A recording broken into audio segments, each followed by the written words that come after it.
और मैं जुदा होता हूँ तुमसे, किनारा कशी करता हूँ तुमसे और उन हस्तियों से जिनकी तुम पुकारते हो अल्लाह के अलावा, और मैं पुकारता हूँ अपने रब को।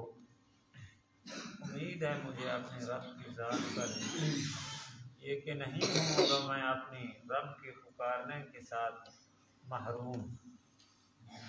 बस जब वो उनसे जुदा हो गए और उन हस्तियों से भी जिनको वो पुकारते थे अल्लाह के अलावा, और बख्शिया हमने उनको इब्राहीम अलैहिस्सलाम को बेटा इसहाक अलैहिस्सलाम और याकूब अलैहिस्सलाम को,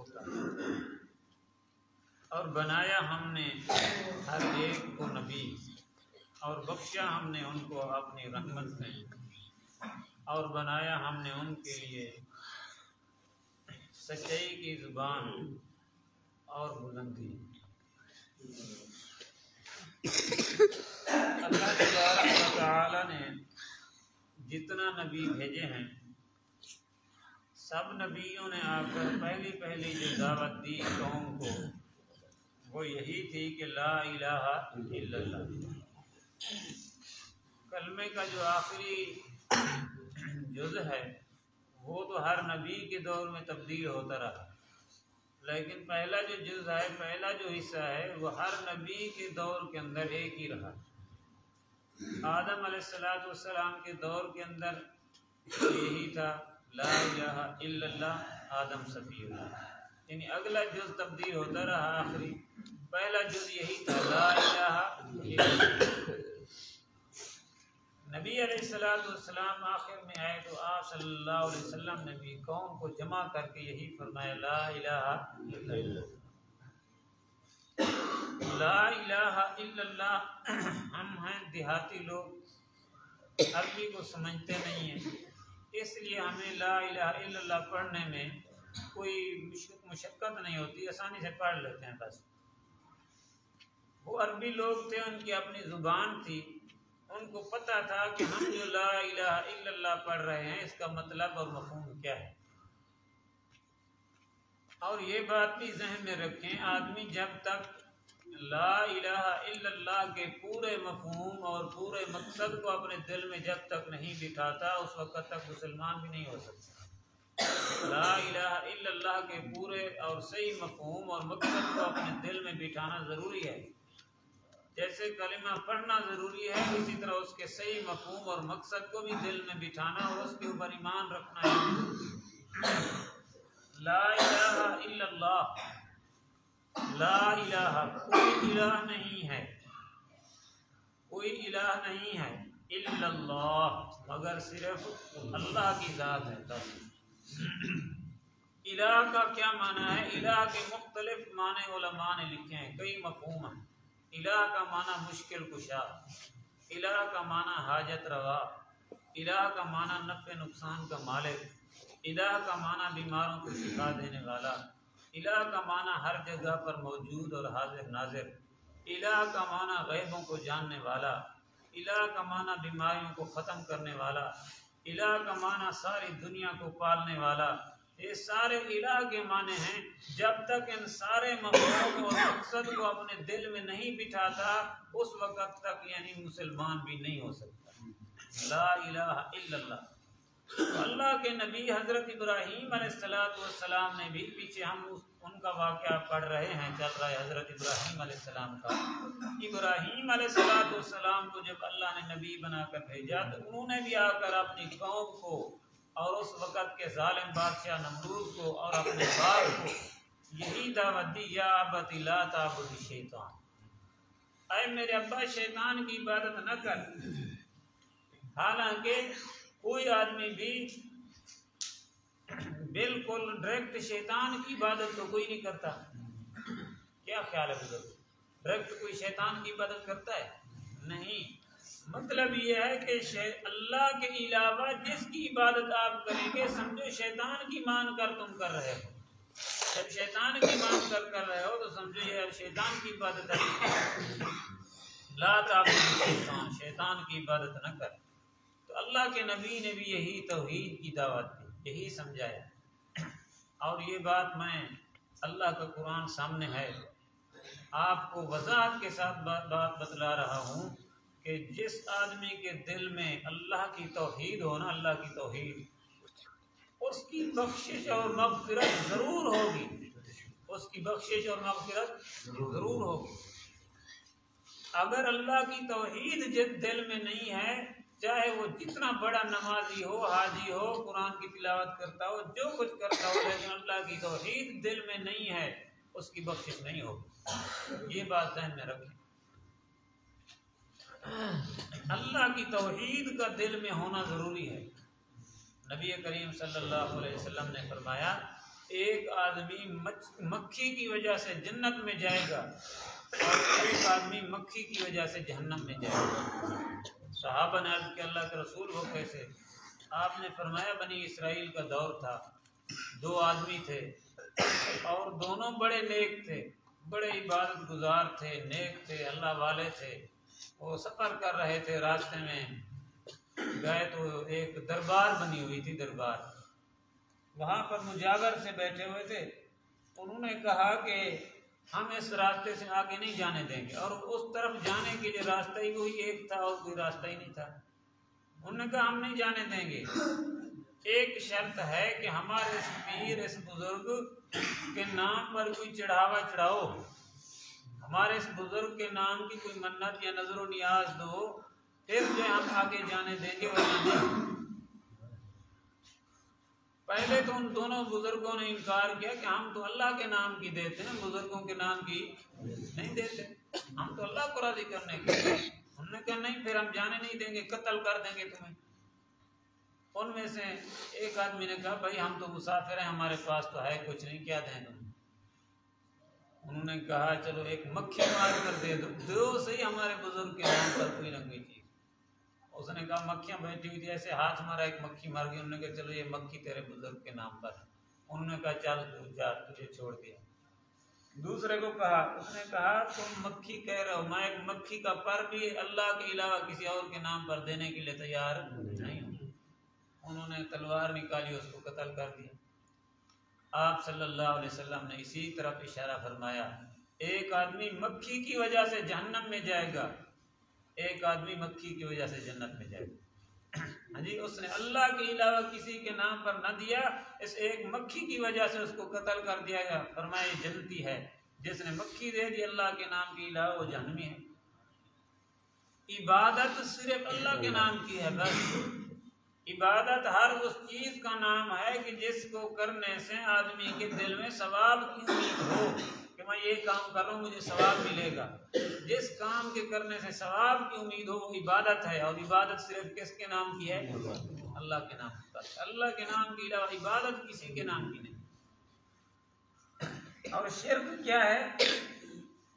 शिर्क ये है कि अल्लाह ताला की ज़ात, अल्लाह ताला की सिफात में किसी और को शरीक बनाना है। हर चीज़ को जानने वाली ज़ात कौन है? अब वो कहे कि नहीं जी फलाना पीर साहब भी जानता है, अल्लाह के साथ शरीक हो गया। हर जगह पर मौजूद कौन है? अल्लाह की ज़ात। कहे कि नहीं जी फलाना पीर साहब भी हर जगह पर मौजूद है या नबी भी मौजूद है, तो फिर अल्लाह के साथ शरीक हो गया। तो ये अल्लाह के साथ किसी हस्ती को शरीक करना ये शिर्क है। अल्लाह ताला ने अपने नबी की शान बड़ी ऊंची बनाई है। अल्लाह ताला ने अपने महबूब के चेहरे के जिक्र को कुरान बना दिया, जुल्फ़ों के जिक्र को कुरान बना दिया, हाँ जी आप वसल्लम के सीने के जिक्र को कुरान बना दिया। अल्लाह ताला ने अपने महबूब की शान बड़ी ऊंची बनाई है, लेकिन इसका मतलब ये नहीं है कि अल्लाह के नबी की शान अल्लाह से भी ज़्यादा है या नबी खुदा के बराबर हो गया, नऊज़ बिल्लाह। नहीं, खुदा खुदा है, नबी नबी है। अल्लाह सारी कायनात का मालिक है और नबी उसकी मखलूक है। हाँ, ये नहीं है कि एक मालिक हो, अगर अपने मुलाजिम की, अपने नौकर की तारीफ करे कि यार मेरा फलाना मुलाजिम, मेरा फलाना नौकर जो है ना बड़ा अच्छा है, बड़ा काबिल है, बड़ा समझदार है, अच्छे तरीके से काम करता है, ड्यूटी अच्छी करता है, पूरी करता है, बड़ा समझदार है, होशियार है, झूठ नहीं बोलता। अगर कोई मुलाजिम की तारीफ कर ले मालिक, इसका मतलब तो ये नहीं है कि अब वो सारे खजाने का मालिक भी वही नौकर बन गया। इसका मतलब यही होता है। इसका मतलब ये नहीं होता अब नौकर की शान मालिक से ज़्यादा हो गई है, ये मतलब नहीं होता। मालिक मालिक है, नौकर नौकर है। हम सारे अल्लाह के दर के नौकर और उसके ग़ुलाम हैं, हम उसके बंदे हैं। और सारी कायनात का खालिक और मालिक सिर्फ कौन है? अल्लाह। नबी करीम सल्लल्लाहु अलैहि वसल्लम से एक सहाबी ने मशवरा लिया, मशवरा करने के लिए आया। मशवरा करना जो है ना, ये भी अल्लाह के नबी की सुन्नत है। मशवरा करने के लिए आया, मशवरा किया। आप सल्लल्लाहु अलैहि वसल्लम ने फरमाया मैं तो कहता हूँ ऐसे कर ले तू। उसने आगे से क्या जुमला कहा? मा शिता, अल्लाह के रसूल जैसे आपकी मर्जी हो। उसने क्या कहा? अल्लाह के रसूल जैसे आपकी मर्जी हो। तो आप सल्लल्लाहु अलैहि वसल्लम नाराज हो गए। आपने फरमाया अजअलतनी लिल्लाहि निद्दन, तू मुझे अल्लाह का शरीक बनाता है। मर्जी मेरी नहीं चलती, मर्जियाँ सिर्फ किसकी चलती है? क्या ख्याल है बुजुर्गों, अल्लाह के रसूल की मर्जी नहीं थी कि अबू जहल मुसलमान हो जाए, लेकिन अल्लाह ने उसको इस्लाम की दौलत नसीब की। अल्लाह के रसूल की मर्जी नहीं थी कि अबू लहब कलमा पढ़ ले, अबू तालिब मेरा चचा कलमा पढ़ ले, लेकिन अल्लाह के रसूल की मर्जी पूरी नहीं हुई। मर्जी किसकी पूरी हुई? अल्लाह की पूरी हुई। पीछे हम अभी वाक़या पढ़ा है हमने, हजरत बीबी मरियम अलैहिस्सलाम का पढ़ा है ना। अल्लाह ने उनको बगैर खामद के बेटा दिया। बीबी मरियम की मर्जी थी कि मुझे बेटा हो। अल्लाह की वलिया है। क्या ख्याल है बुजुर्गों, जिसका जिक्र अल्लाह कुरान में कर रहा उससे भी बड़ा कोई वली होगा? पीर अब्दुल कादिर जिलानी, शेख अब्दुल कादिर जिलानी रहमतुल्लाह अलैह अल्लाह का वली है, लेकिन उसको वली तूने और मैंने कहा है, अल्लाह ने नहीं कहा। अल्लाह ने ना कुरान में उसको वली कहा है, ना अल्लाह के रसूल ने हदीस में उसको वली कहा है। उसको तेरी और मेरी जुबान ने वली कहा है। और तेरी और मेरी जुबान में, तेरी और मेरी समझ में गलती हो सकती है, लेकिन अल्लाह के कुरान में तो गलती की गुंजाइश और शक और शुबा भी नहीं है। बीबी मरियम चोटी की वलीउल्लाह, लेकिन वो चाहती हैं मुझे बेटा ना हो, लेकिन अल्लाह की मर्जी है कि नहीं होगा। तो फिर मर्जी किसकी पूरी हुई? मर्जियाँ सिर्फ किसकी चलती हैं? तो साहबी ने जब कहा ना अल्लाह के रसूल को, अल्लाह के रसूल जैसे आपकी मर्जी हो, तो आप नाराज हो गए। आपने फरमाया यूं क्यों कहा है तूने कि जैसे आपकी मर्जी हो, बल्कि यूं कहा कर माशाअल्लाह, जैसे अल्लाह की मर्जी होगी वैसे हो। मर्जी अल्लाह के नबी की नहीं चलती, मर्जी सिर्फ किसकी चलती है? अल्लाह की। नबी पाक सल्लल्लाहु अलैहि वसल्लम घर में गए तो अम्मा आयशा रो रही थी। आपने फरमाया प्यारी आयशा क्यों रो रही है? अल्लाह के रसूल आपके दुश्मन है अबू जहल फलाने फलाने, उनके कई कई बेटे हैं, वो तो काफिर हैं, अल्लाह ने उनको बेटे दिए हैं। आप सच्चे अल्लाह के रसूल और नबियों के सरदार हैं, कोई बेटा कोई बेटी नहीं है, कोई बेटा नहीं औलाद नहीं है मेरे यहाँ। आप सल्लल्लाहु अलैहि वसल्लम ने फरमाया प्यारी आयशा ये ख़जाने मैं मोहम्मद के पास नहीं हैं, ये ख़जाने अल्लाह के पास हैं। मैं अपने रब से मांगूंगा तो ज़रूर, फिर उसकी मर्जी अता करे या ना करे। क्या ख्याल है, अल्लाह के नबी ने मांगा होगा या नहीं मांगा होगा? लेकिन अल्लाह ने आखिर तक अम्मा आयशा से कोई औलाद नहीं दी। नबी की मर्जी थी औलाद हो जाए, लेकिन अल्लाह की मर्जी थी कि नहीं देनी, तो फिर अल्लाह ने नहीं दी। मर्जी किसकी पूरी हुई?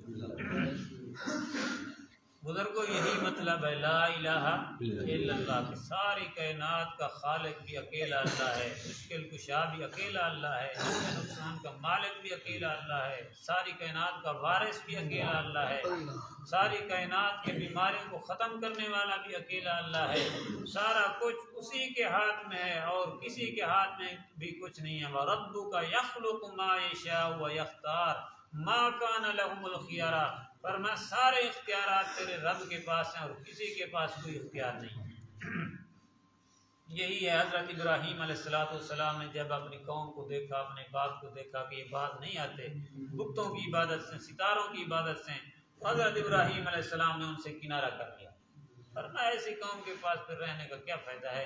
वो भी आगे से लड़ते थे, कहते ओ इब्राहिम रुक जा तू, वरना हम तुझे पत्थर मार मार के ख़त्म कर देंगे। कल के सबक में हमने पढ़ा था। तो इब्राहिम अलैहिस्सलाम ने उनको भी छोड़ दिया, उनके बुतों को, खुदाओं को भी छोड़कर और जगह चले गए। अल्लाह पाक ने उनको हिजरत का हुक्म दे दिया, इराक से शाम की तरफ हिजरत करके चले गए। हज़रत इब्राहिम अलैहिस्सलाम इराक के थे। ये अरबी ममालिक में इराक, शाम, लबनान, उर्दन, इन मुल्कों के अंदर अल्लाह ने बहुत नबी भेजे हैं, लेकिन वो कौम भी ऐसी थी कि बात एक भी नहीं मानी। आखिरकार अल्लाह के नबी की बात किसी ने न मानी। एक भतीजा था हज़रत इब्राहिम अलैहिस्सलाम का, एक उनकी घरवाली थी हज़रत सारा, और एक उनका भतीजा हज़रत लूत अलैहिस्सलाम। बाद में अल्लाह ने उनको नबी बना दिया। ये दो आदमी थे जिन्होंने हज़रत इब्राहिम अलैहिस्सलाम की बात मानी और किसी ने नहीं मानी। आखिरकार वतन छोड़ के इराक का मुल्क, हज़रत इब्राहिम अलैहिस्सलाम शाम के मुल्क में चले गए, इन्होंने बात किसी ने नहीं मानी। मतलब ये है कि अल्लाह के नबी ने जब देखा कौम नहीं मानती, शिर्क में मुब्तला है, मेरी बात नहीं मानती, तो फिर ऐसे रिश्तेदारों से थोड़ा किनारा करना भी ज़रूरी है। ये मसला भी ध्यान में रखो। अब बाप है शिर्क में मुब्तला, मुशरिक है, अल्लाह के नबी ने छोड़ दिया, नहीं छोड़ा। आज हमारे अंदर क्यों दिन ब दिन तनज़्ज़ुली और बर्बादी आ रही है? वजह यही है। मेरा भाई है, मेरा रिश्तेदार है, सरेआम गुनाह कर रहा है, शराबें पी रहा है, बेहयायां कर रहा है, कंजरियां नचवा रहा है, मैं उसके साथ वैसे ही लगा हुआ हूँ। मेरे ताल्लुक में कोई फ़र्क नहीं आ रहा, मैंने उसको समझाया ही नहीं है। मेरी उसके साथ खाना पीना, उठना बैठना, खुशी गमी, मेरा लेन देन वैसे ही है जैसे पहले चल रहा था, कोई फ़र्क नहीं आ रहा। नबी करीम सल्लल्लाहु अलैहि वसल्लम ने फरमाया, अगर ईमान का सबसे आला दर्जा यही है, कहीं गलत काम हो रहा है, जाकर उसको अपने ताकत से बंद कर कि हम यहाँ गलत काम नहीं होने देंगे। अगर इतना हिम्मत नहीं है, डरते हो, डरपोक हो, बुज़दिल हो, ज़ुबान से तो कम अज़ कम रोको। अगर इतना भी नहीं कर सकते हो, बुज़दिल हो, तो अपने सबसे कमज़ोर ईमान का दर्जा, सबसे कमज़ोर और आखिरी दर्जा ईमान का यही है, इसके बाद ईमान नहीं है। आखिरी दर्जा ईमान का यही है, कहीं गलत काम हो रहा है, तुम्हारा दिल उसको बुरा कहे कि ये काम ठीक नहीं है, गलत है। अगर तुम्हारा दिल बुरा नहीं कह रहा, कंजरियां नाच रही हैं, तेरा दिल खुश हो रहा है, तो समझ ले ईमान ख़त्म हो गया, तेरा ईमान नहीं है बाकी। अगर ईमान की एक रत्ती भी बाकी है तो दिल तेरा बुरा समझेगा उसको, ये गलत काम है, बुरा है। आज बतलाएं कितना गलत काम हमारे माशरे में होते हैं। कभी हमने दिल में बुरा समझा है उनको कि मेरा बेटा ये काम कर रहा है, मेरा रिश्तेदार कर रहा है कि गलत काम है, ठीक नहीं है? नहीं, हम क्या कहते हैं, भाई जो जहाँ लगा हुआ है बस रहने दो, भाई जो कर रहे हैं बस करने दो। सबसे पहले ये भी हमसे भी हिसाब होगा कि तेरे साथ जो गलत काम होते रहे नबी की शरीयत के खिलाफ, नबी का दीन सुन्नत टूटती रही, तू कहाँ था? अल्लाह पाक हमें दीन की समझ नसीब फरमाए। फरमाया वअअतज़िलुकुम, और किनारा कर लिया करूँगा मैं तुमसे और उन बुतों से जिनको तुम पुकारते हो, मिन दूनिल्लाह, अल्लाह के अलावा, वअदउ रब्बी असा अल्ला अकूना बिदुआइ रब्बी शक़िया, और मैं पुकारूंगा अपने रब को और किसी को नहीं पुकारूंगा, उम्मीद है कि ये नहीं होगा मैं अपने रब को पुकारने के साथ महरूम। पहले भी मैं अपने रब को पुकारता था, मेरे रब ने मेरी हिफाजत की है, अब भी मैं सिर्फ किसको पुकारूंगा? अपने रब को, और मेरा रब मेरी उम्मीदें पूरी करेगा। फलम्मा अतज़लहुम, बस जब जुदा हो गए उनसे, वमा यअबुदून मिन दूनिल्लाह, और उन बुतों से और उन खुदाओं से जिनको वो कौम वाले पुकारते थे अल्लाह के अलावा, जब अलहदा हो गए तो फरमाया वहबना लहू इसहाक व याकूब, हमने उनको बख्शिया अपनी तरफ से बेटा इसहाक अलैहिस्सलाम और पोता यकूब अलैहिस्सलाम। यकूब अलैहिस्सलाम ये इसहाक अलैहिस्सलाम के बेटे हैं। हालांकि इनका बड़ा बेटा हज़रत इब्राहीम अलैहिस्सलाम का हज़रत इस्माईल अलैहिस्सलाम है। बड़े बेटे इस्माईल अलैहिस्सलाम हैं और छोटे बेटे जो हैं इसहाक अलैहिस्सलाम हैं। फरमाया वकुल्लन जअलना नबिया, और हर एक को हमने नबी बना दिया। बाप भी नबी, फिर बेटा इसहाक भी नबी, फिर आगे पोता यकूब भी नबी। अल्लाह ने सबको नबी बना दिया। वहबना लहुम मिन रहमतिना, और बख्शा हमने उनको अपनी तरफ से रहमत अपनी। अल्लाह पाक फरमा रहे हैं हमने रहमत बख्शी उनको। वजअलना लहुम लिसाना सिद्क़िन अलिया, और बना दिया हमने उनके लिए सच्ची जुबान और सच्ची शोहरत, हाँ जी, और बुलंद बना दिया हमने उनको। आज तक लोग हज़रत इब्राहीम अलैहिस्सलाम और उसके ख़ानदान का तज़किरा कर रहे हैं। हाँ जी, ये उनकी सच्चाई और तौहीद की बरकत थी। हम दुरूद पढ़ते हैं तो क्या कहते हैं? अल्लाहुम्मा सल्लि अला मुहम्मद व अला आलि मुहम्मद कमा सल्लैता अला इब्राहीम व अला आलि इब्राहीम इन्नका हमीदुम मजीद। आज तक उनके खानदान को याद किया जा रहा है। ये क्या किस चीज़ की बरकत थी? तौहीद और बरकत। जो अल्लाह के हुक्म पर चलता है रब उसको मिटने नहीं देता, फिर रब उसको बुलंद करता है। नबियों को लोग मिटाने के लिए आए थे, लेकिन रब ने सबको मिटा दिया। नबियों का नाम आज तक जिंदा है। अल्लाह पाक हमें तौहीद पर अमल करने की। बिस्मिल्लाहिर्रहमानिर्रहीम।